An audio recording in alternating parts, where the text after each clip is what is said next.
said.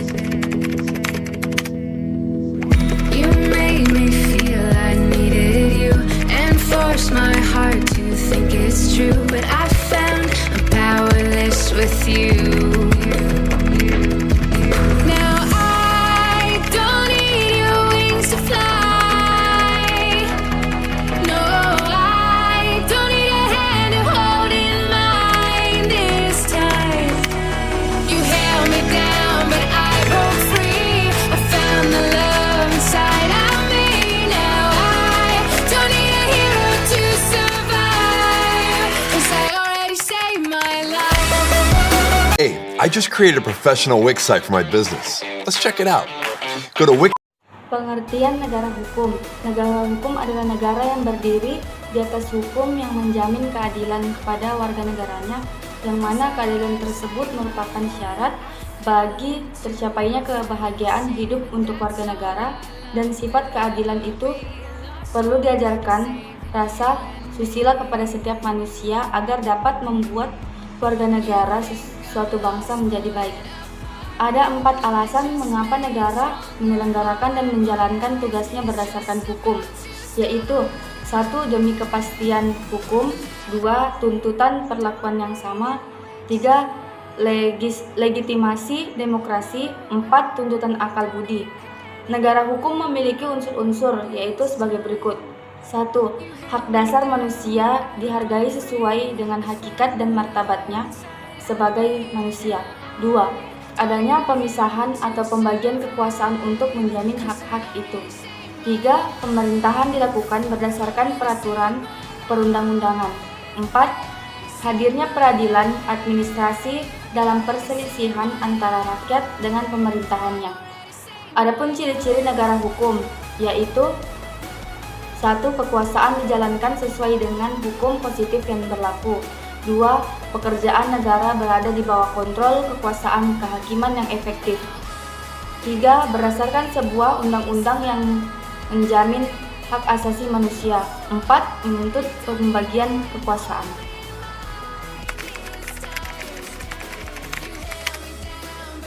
Kebutuhan terhadap negara hukum. Gagasan negara hukum itu dibangun dengan mengembangkan perangkat hukum itu sendiri sebagai suatu sistem dan fungsional dan keberadilan. Dikembangkan dengan menata suprastruktur dan infrastruktur kelembagaan politik, ekonomi sosial yang tertib dan teratur, serta dibina dengan membangun budaya dan kesadaran hukum yang rasional dan impersonal dalam kehidupan bermasyarakat, berbangsa, dan bernegara. Tujuan negara hukum adalah bahwa negara menjadikan hukum sebagai supremal. Setiap penyelenggara negara atau pemerintahan wajib tunduk pada hukum. Esensi tersebut berkembang sejalan dengan perkembangan peradaban dan kebutuhan manusia. Teori dan pemikiran tentang negara itu pun berkembang, seperti dikemukakan bahwa teori negara hukum ini berkembang sesuai dengan perkembangan zaman dan sesuai dengan kebutuhan umat manusia. Pemikiran tentang negara hukum sebenarnya sudah sangat tua, jadi lebih tua dari usia ilmu negara dan ilmu kenegaraan itu sendiri.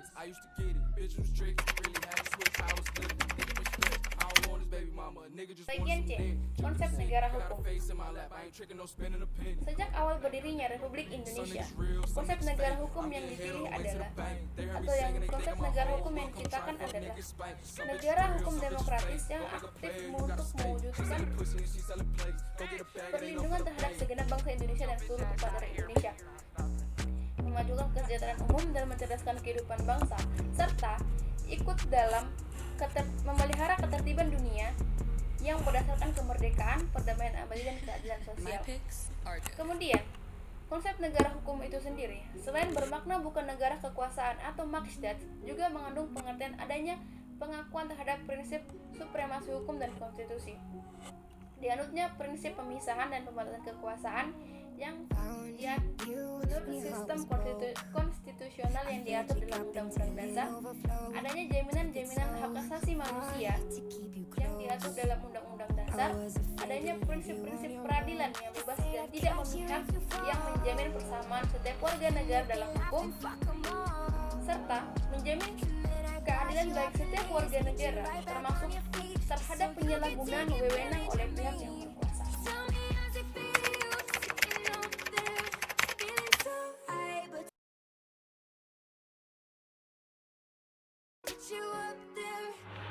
Baik, assalamualaikum warahmatullahi wabarakatuh. Nama saya Abdul Majid dari kelompok 5 akan membacakan materi bagian D, yaitu Indonesia Negara Hukum. Adapun gagasan negara hukum itu dibangun dengan mengembangkan perangkat hukum itu sendiri sebagai suatu sistem yang fungsional dan berkeadilan. Dikembangkan dengan menata suprastruktur dan infrastruktur kelembagaan politik, ekonomi, dan sosial yang tertib dan teratur, serta dibina dengan membangun budaya dan kesadaran hukum yang rasional dan impersonal dalam kehidupan bermasyarakat, berbangsa, dan bernegara. Adapun cita negara hukum Indonesia dalam rangka merumuskan ide-ide pokok konsepsi negara hukum itu, ada pula penerapannya dalam situasi Indonesia dewasa ini. Menurut pendapat, ada 11 prinsip pokok negara hukum atau Rechtsstaat yang berlaku di zaman sekarang. 1. Supremasi hukum atau supremacy of law, yaitu bahwa semua masalah diselesaikan dengan hukum sebagai pedoman tertinggi. 2. Persamaan dalam hukum atau equality before the law, adanya persamaan kedudukan setiap orang, hukum dan pemerintahan yang diakui secara normatif dan dilaksanakan secara empirik. 3. Asas legalitas atau due process of law, yaitu bahwa segala tindakan pemerintah harus didasarkan atas peraturan perundang-undangan yang sah dan tertulis. 4. Pembatasan kekuasaan, adanya pembatasan kekuasaan negara dan organ-organ negara dengan cara menerapkan prinsip pembagian kekuasaan secara vertikal atau pemisahan kekuasaan secara horizontal. 5. Organ-organ campuran yang bersifat independen. 6. Peradilan bebas dan tidak memihak. 7. Peradilan tata usaha negara. 8. Peradilan tata negara atau Constitutional Court. 9. Perlindungan hak asasi manusia. 10. Bersifat demokratis. 11. Berfungsi sebagai sarana mewujudkan tujuan bernegara. Sekian dan terima kasih. Assalamualaikum warahmatullahi wabarakatuh.